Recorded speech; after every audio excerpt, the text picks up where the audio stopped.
Hey, what's up you guys, it's Dorothy and welcome back to my channel. In today's video we're going to go into chapter 2, part 2 of One of Us is Next by Karen M. McManus.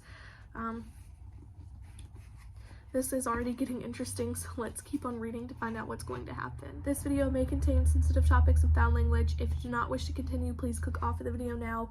You have been warned.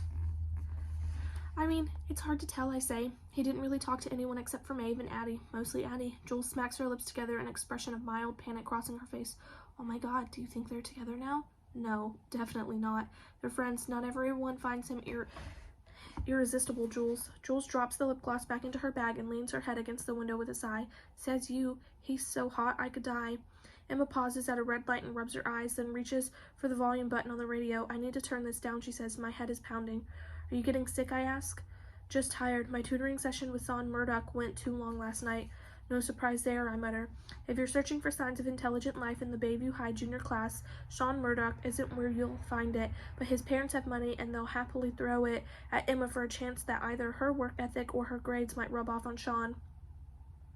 I should hire you, Emma, Jules says. Chemistry is going to be a nightmare this semester unless I get some help or pull a Browen Reyes and steal the tests.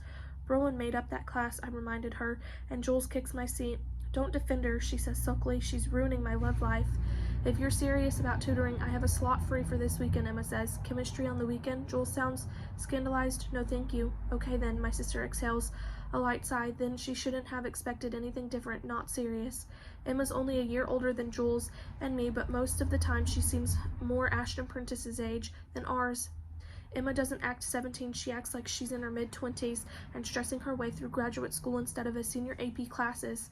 Even now when her college applications are all in and she's just wanting to hear back, she can't relax. We drive the rest of the way in silence until my phone chimes when Emma pulls into the parking lot. I look down to a text. Bleachers? I shouldn't. But even as my brain reminds me that I've already gotten 2 late mornings this month, my fingers type okay. I put my phone in my pocket and have the passenger door halfway open before Emma's even shifted into park. She raises her eyebrows as I climb out. I have to go to the football field real quick, I say, hiking my backpack over my shoulder and resting my hand on the door. What for? You don't want to be late again, Emma says, narrowing her light brown eyes at me. They're exactly like Dad's, and along with the reddish hair, the only trait she and I share. Emma is tall and thin. I'm short and curvy. Her hair is stick straight and doesn't quite reach her shoulders. Mine is long and curly, and she freckles in the sun and I tan. We're both February pale now, though, and I can feel my cheeks redden as I look down at the ground. It's for homework, I mumble. Jules grins as she climbs out of the car. Is that what we're calling it now? I turn on my heel and beat a hasty retreat, but I can still feel the weight of Emma's disapproval settling over my shoulders like a cloak. Emma has always been the serious one, but when we were younger, it didn't matter. We were so close that we used to have an entire conversations without talking. Mom would joke that we must be telepaths, but it wasn't that. We just knew one another so well that we could read every expression as clearly as a word. We were close with Owen too, despite the age difference. Dad used to call us the three amigos, and every childhood photo shows us posed exactly the same way.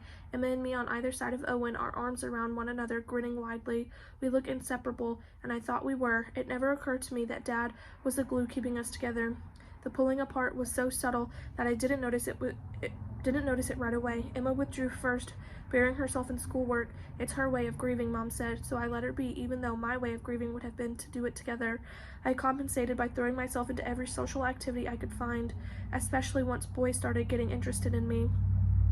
While Owen retreated into the comforting fantasy world of video games, before I'd realized it, those had become our lanes and we stayed in them. Our card last Christmas featured the three of us standing beside the tree, arranged by height, hands clasped in front of us with stiff smiles.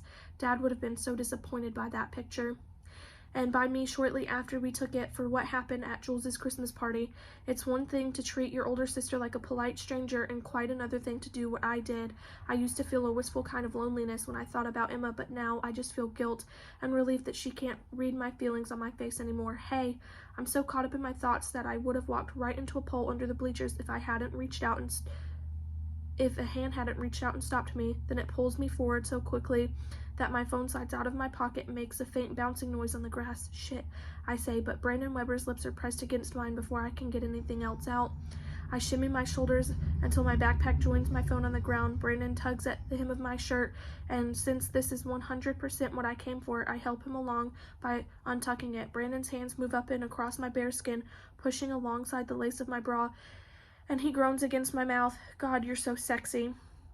He is too. Brandon quarterbacks the football team, and the Bayview Blade likes to call him the next Cooper Clay because he's got good enough that colleges are already starting to scout him.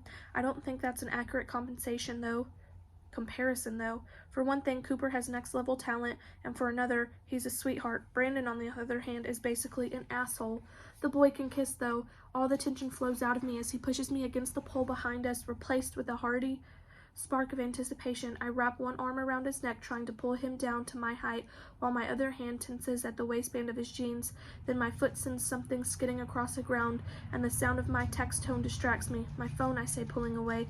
We're going to smash it if I don't pick it up. I'll buy you a new one, Brandon says, his tongue in my ear, which I don't like. Why do guys think that's hot? So I shove at him until he lets go. His front pocket dings loudly, and I smirk at the bulge there as I retrieve my phone. Is that a text, or are you just happy to see me? I say, brushing off my screen. Then I glance down to catch my breath. Are you kidding me? This again. What? Brandon asks, pulling out his own phone. Unknown number, and guess what it says? I put on an affected voice. Still missing about that? I know I am. Let's play a new game. I can't believe somebody would pull this crap after Principal Gupta's warning. Brandon's eyes flick over his screen. I got the same thing. You see the link? Yeah, don't click it. It's probably a virus. Or Bruce. Stop.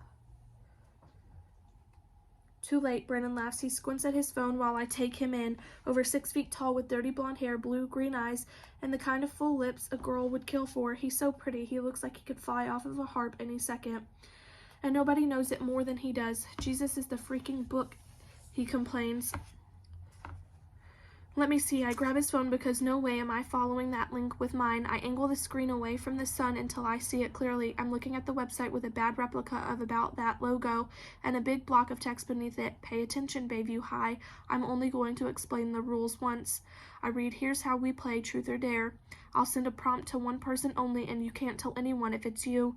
Don't spoil the element of surprise. It makes me cranky, and I'm not nearly as nice when I'm cranky. You get 24 hours to text your choice back. Pick truth, and I'll reveal one of your secrets. Pick dare, and I'll give you a challenge.